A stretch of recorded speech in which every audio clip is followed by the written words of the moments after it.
Agora a gente fala de saúde do projeto Angels, que oferece atendimento de referência no Hospital de Urgências de Goiás, Dr. Valdemiro Cruz, o Hugo, e foi implantado, gente, há um ano, justamente para reforçar o tratamento da fase aguda do AVC.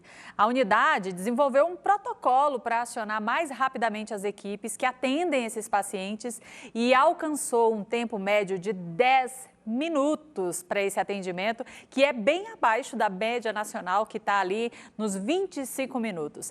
E para a gente conhecer melhor esse projeto, eu converso aqui no estúdio com o doutor neurologista e também responsável pelo programa, o doutor Marco Túlio Pé da Tela. Então, muito prazer receber o senhor aqui no JBC. Bom dia, doutor, bem-vindo. Bom dia, Liz. Bom dia, telespectadores. É um grande prazer estar falando dessa conquista que a gente teve aí nesse último ano, realmente, com a implantação do projeto Angels. A gente conseguiu melhorar muito a qualidade da assistência para os pacientes com AVC, né? Hoje, no AVC, a gente sabe que a cada minuto conta, né, para o paciente. Então, quanto mais rápido a gente puder atender esse paciente dentro da emergência, melhor o resultado para esse paciente, né, da questão do desfecho. Evitando os agravos, né, doutor?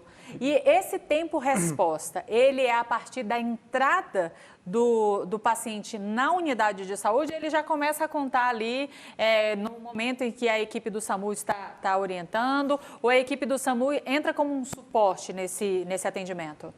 Então, esse paciente ele é levado para a gente na emergência, seja ele pelo SAMU ou pelo pessoal do bombeiro, e a partir do momento que ele entra no hospital, a gente já começa a contar o tempo, né? Então, isso é que a gente via muito no início, quando a gente implementou, antes de a gente implementar, que a gente perdia muito tempo nesse atendimento para o paciente.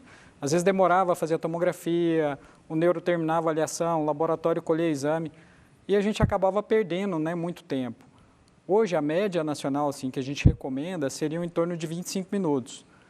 E aí a gente conseguiu observar que com essas mudanças que a gente fez, implantando, né, sirenes, um sinal sonoro, um sinal luminoso, um tempo, né, para marcar, a gente conseguiu engajar toda a equipe ali do Hugo e com isso a gente reduzir esse tempo.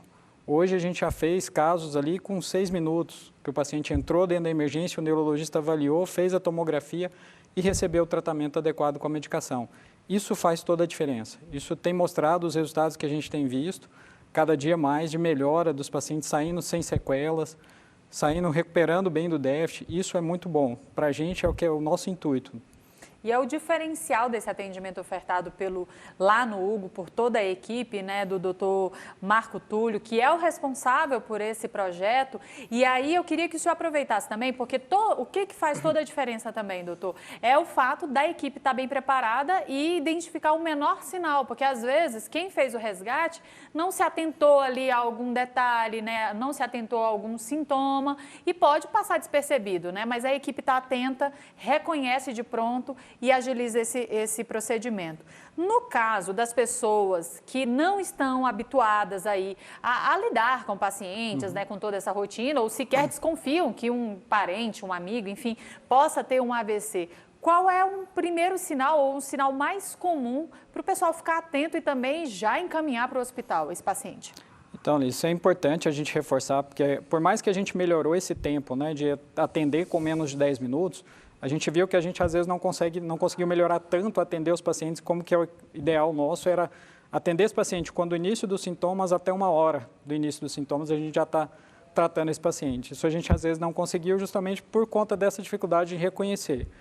Então, o que a gente orienta é perder a força de um ou dos dois lados do corpo, ou a sensibilidade de um ou dos dois lados do corpo, uma dificuldade na fala, seja para se fazer ser entendido ou para compreender o que alguém pediu, ou uma fala totalmente desarticulada, um quadro de um desequilíbrio muito intenso, uma visão dupla, uma dor de cabeça súbita, muito diferente daquele padrão habitual que você tem de dor de cabeça. Na presença de qualquer um desses sinais, procurar ligar para o 192 do SAMU, entrar em contato com eles, porque eles já sabem dessa dinâmica toda que a gente tem, eles vão dar prioridade no atendimento e levar para um hospital que seja referência. No caso, os dois hospitais, o Hugo e o GOL, que são referências para o atendimento das vítimas com AVC na fase aguda. Doutor, a taquicardia, né? A gente sabe que tem muitos casos de ansiedade também, mas a taquicardia, né, que é essa aceleração do coração repentinamente, ela pode indicar também o início de um AVC? É bom as pessoas ficarem em alerta? A taquicardia não. A gente sabe que existe uma arritmia, que a gente chama de fibrilação atrial, que ela dá uma taquicardia, e essa arritmia ela tem um risco muito grande do paciente desenvolver um AVC, vir a ter um AVC. Mas a taquicardia não, às vezes é mais por algum outro problema, ou problema cardíaco, ou uma arritmia mesmo, que aí procurar o cardiologista para tratar. Tá certo, então. Doutor, quero agradecer aqui a sua participação, falar desse projeto tão bonito, que é muito importante a população saber que tem essa assistência tão qualificada à disposição quando chega no Hugo, ou no UGOL também, né, que é referência para esse tipo de atendimento. Muito obrigada. Agradeço. Bom trabalho para o senhor e para toda a equipe. Obrigado.